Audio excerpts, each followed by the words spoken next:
Ketika ada orang yang meyakini Allah tapi kemudian meninggalkan usaha, seorang istri membangunkan suaminya, "Hai suamiku, kenapa engkau tidak pergi bekerja?"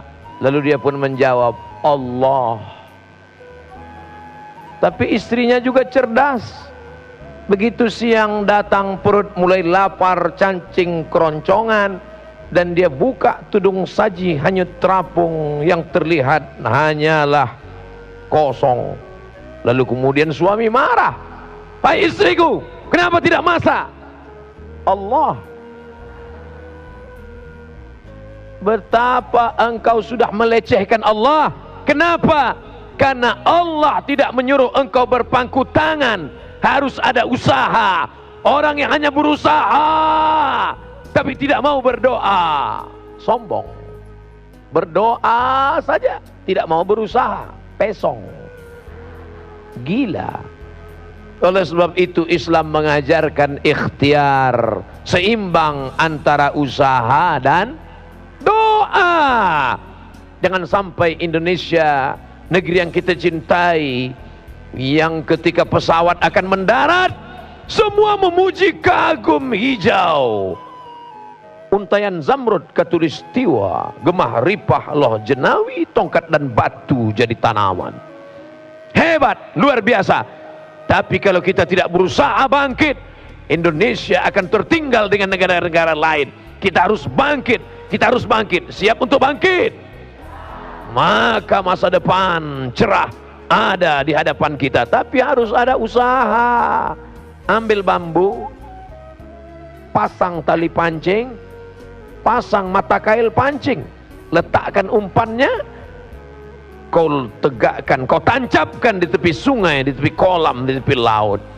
Itu urusanmu. Masalah mendatangkan ikannya itu urusan Allah. Ini sekarang banyak anak muda ketika ditanya, "Kenapa tidak pasang pancing?" Ya kalau ada ikannya, kalau tidak, ikan urusan Allah.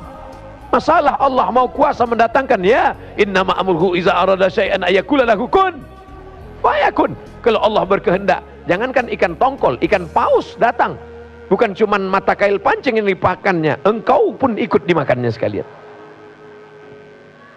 Lihatlah bagaimana Allah Subhanahu wa ta'ala ketika melihat ada seorang perempuan lemah, tidak berdaya, baru melahirkan anak.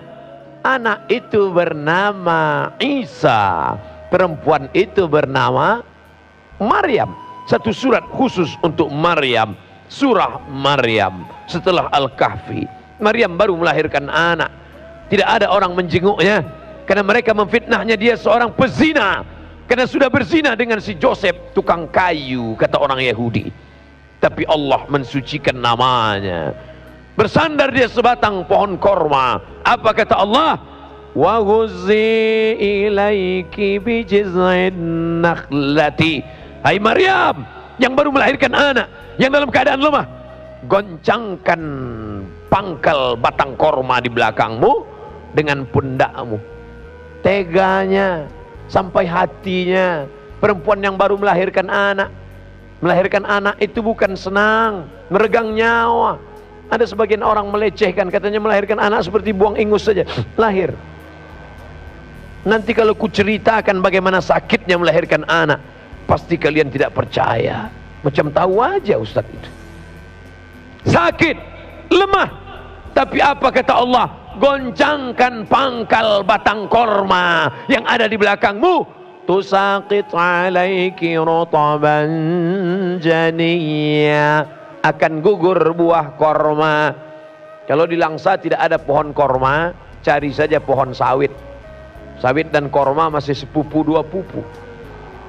Pulang dari sini, dekati pohon sawit, 5 laki-laki yang gagah perkasa, tolong kau goncang. Kira-kira berondolnya jatuh atau tidak? Tidak. Kenapa Allah memerintahkan Maryam untuk menggoncangkan batang pohon korma? Allah ingin mengajarkan ada usaha. Apa yang terjadi? Ketika Maryam menggoncangkan batang korma dengan pundaknya, dia tidak bisa berdiri karena baru melahirkan anak. Dia tidak menggoncang dengan tangannya karena dia menggendong Isa. Dia goncang dengan pundaknya. korma itu pun jatuh atas kuasa Allah. Padahal kalau Allah mau, jangankan buah korma, innama amruhu iza arada syai'an ayakula lahu kun fayakun, batang kormanya tumbang sekalian. Tapi Allah mau mengajarkan kita usaha. Ini sudah terjadi ribuan tahun sebelum Isa lahir. Kapan itu? Ketika Hajar ditinggalkan oleh suami.